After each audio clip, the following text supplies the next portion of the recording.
in details about how prison actually formulated or contributed into our political consciousness. But a certain comrade said I must dwell a bit more about the operational part of that background. All right, 1980, if you will still remember, there was an operation, a Sasol bomb blast.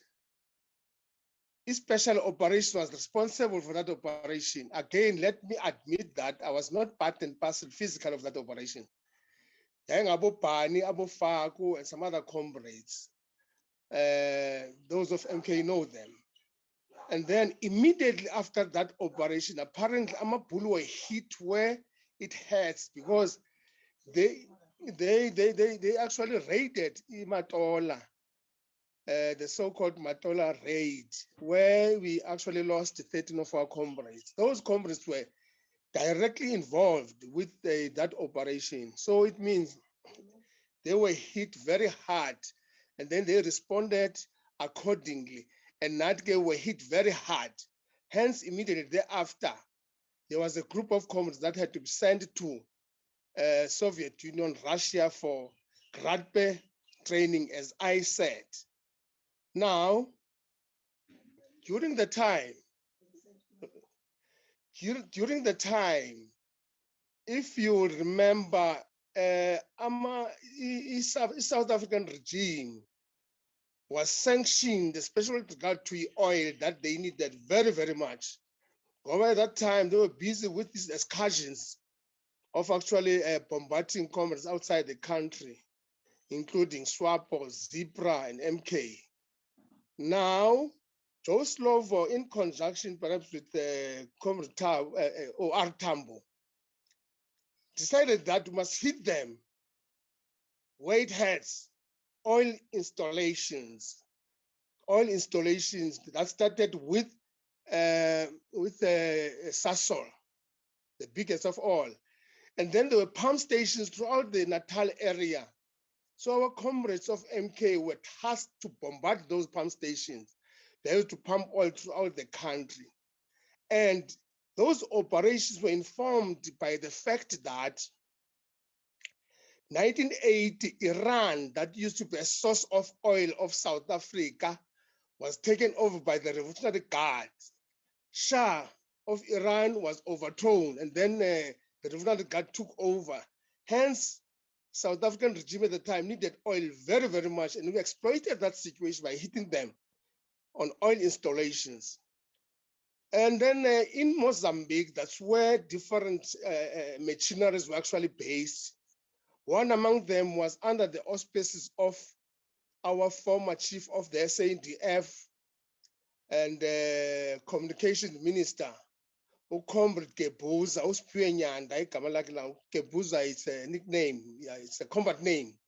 He also led one of the operations, and then a certain Comrade Paul. So the different operations. So mine was that of special ops. So I cannot talk on behalf of other operational machineries because I do not belong to all of them. So mine revolves around my own personal experience. I remember 1979 while I was in Kashito, a jungle-like terrain where you could hardly see a human being. You know, it was such a jungle that even women, according to me, were not actually supposed to be there. But of course, there were no women. It was not feminine friendly.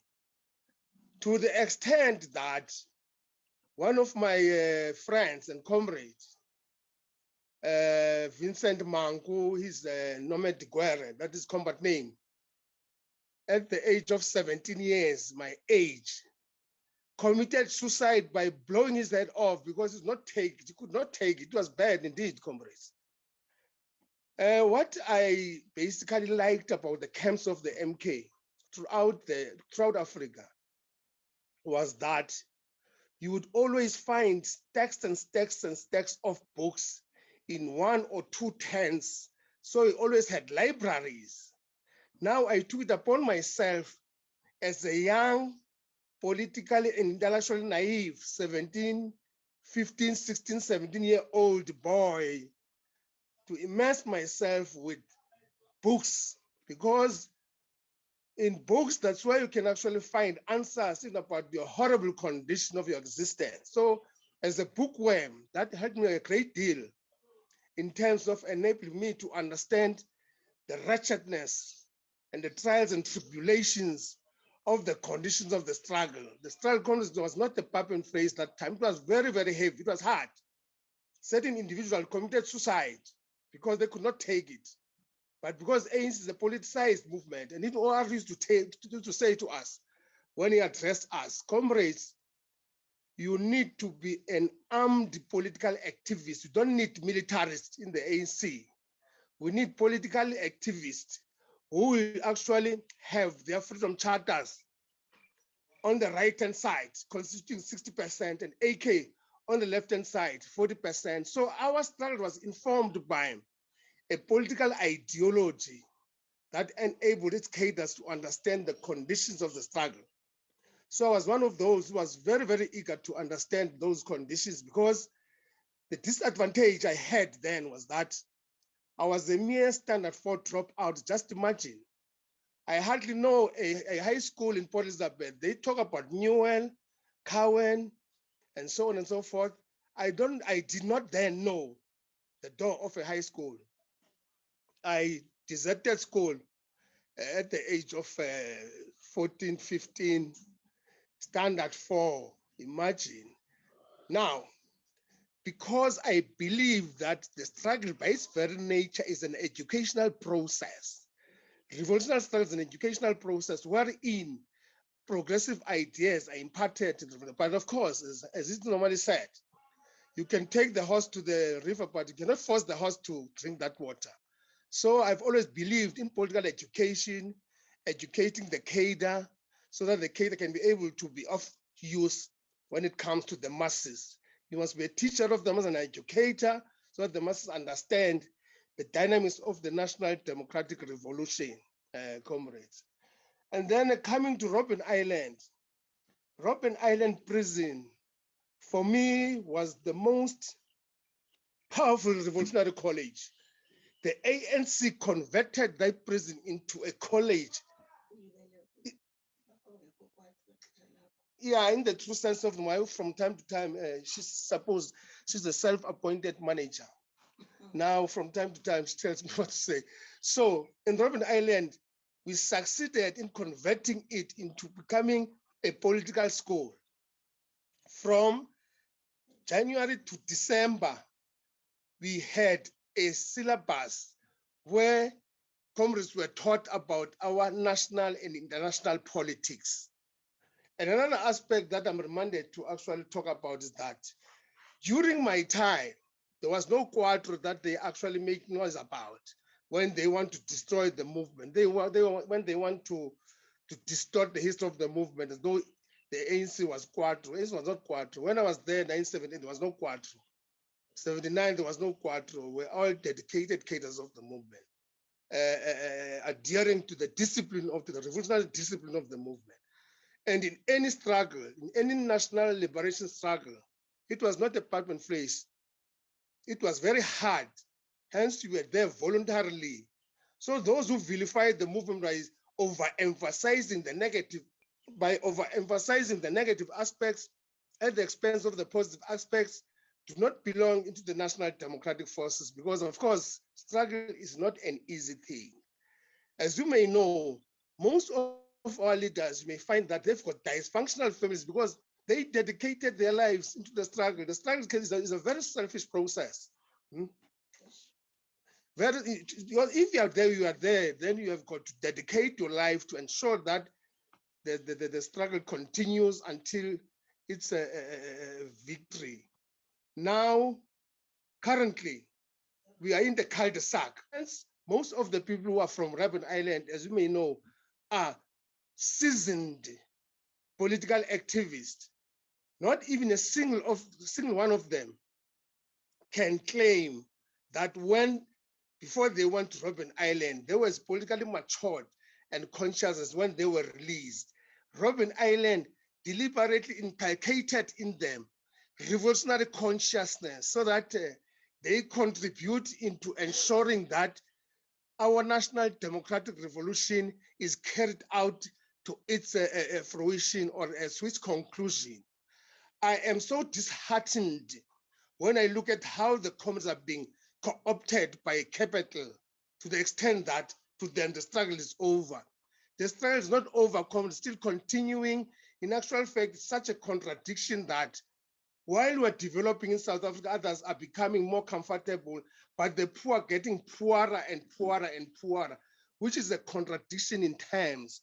So I would like to call upon all those comrades with a sincere revolutionary consciousness to rededicate themselves to ensure that the national democratic revolution is carried forward, regardless of the fact that I'm not comfortable when it comes to the socio-economic situation, but I'm still passionate about the struggle that we must carry it out to its fruition. It's a pity that I'm talking from the cuff. I'm not directed in terms of open-ended question, actually. So I'm trying to juggle things out. And then as a former regional commissar of the Eastern Cape, I like to talk a lot about politics because I remember 1991 when I was from Robben Island. Our late gallant fighter of MK, Comrade Chisani, once visited us to create the MK structure. In actual fact, it's one comrade within the ends of the ANC who came up with an initiative of creating MK structures throughout the country. And then he did visit us in Port Elizabeth 1991 and appointed me as a regional commissar. The former, the late Comrade Magwalisa, Brigadier General, was my commander. There was Ukagumzi, who's actually based there. He's retired. He was my chief of staff. So Chris wanted to consolidate MK, and he was the only, that must be emphasized, that he was the only one in the leadership that came up with the initiative to create MK structures. The way he was such a visionary was 1991. And when he created those structures, MK structures, they ended up constituting a very firm foundation for the integration of SANDF. As a result, MK did not have to go around looking for comrades because we had the coherent structure that Chris created in 1991. Unfortunately, he was actually assassinated in 1993 around April. And if you can look at the whole situation, he's only one comrade was once as he was assassinated in the movement because he was enemy number one. According to them, indeed, he was a true revolutionary, a true cadre of the movement who had the interests of the people at heart. That years we have lost him, I'm still even now having a problem in reconciling the fact that he was the only one in the movement who was ever assassinated in that manner. So I thank you, comrades.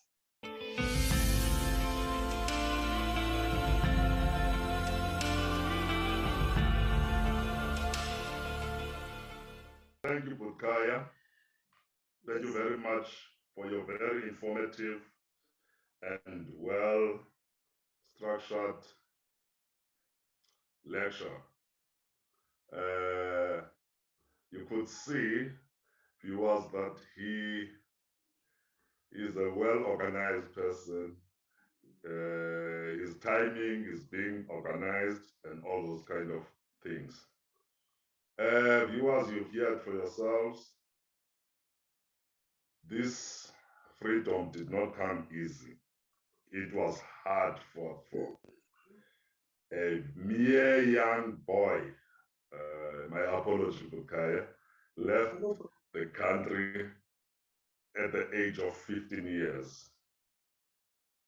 This young boy was able to make a petrol bomb around the age of 13 years. This young boy experienced indignation of his mother and father in front of him that led to his revolutionarized and fighting spirit to come out. He went to Angola very young. He took huge responsibility of being trained as a commander. at a very young age and successfully completed whatever was required. He mentions higher primary dropout, as he says that he has never seen the high school doors. But that did not let him abandon the drive to acquire knowledge. He has taught himself, he has put everything in his energy to study and know more. As you could hear when he speaks, it does not sound like a higher primary dropout because of his efforts. He goes on to further state, as much as we may say that people that have been to exile or Robben Island, they are enjoying this freedom. He's one of those, and many of those who are not enjoying it, as the controls of the powers that be have led him not to get what is entitled to, not by favor, not by nepotism, but through his efforts, as he has trained and gone through all the other elements. He mentioned full names that he has been with and who are now in better places. And he goes on to appeal to say, whoever knows the HR person, please assist him. In all that, it shows that people have suffered for this freedom and not all are enjoying the fruits of it. It speaks about the love for the poor of the poorest and stating that the struggle was never meant for people to be beneficial, but everybody to improve their conditions. That is the story of Butkaya Skweyiya. We wish to thank him as SEG2 for his contribution. And I think you could see that he has a lot that he wants to share, but unfortunately, because of time, it is against us. We wish to thank him for this opportunity and wish that as he has shared this with the viewers and the people and the listeners of Nkqubela, something may come up. My name is Yongamela Manene. On behalf of SEG2, I wish to thank you for your watching and your listening to this program. Happy New Year to all the viewers and supporters of our SEG2 program. May 2022 be a better year for all. Thank you very much.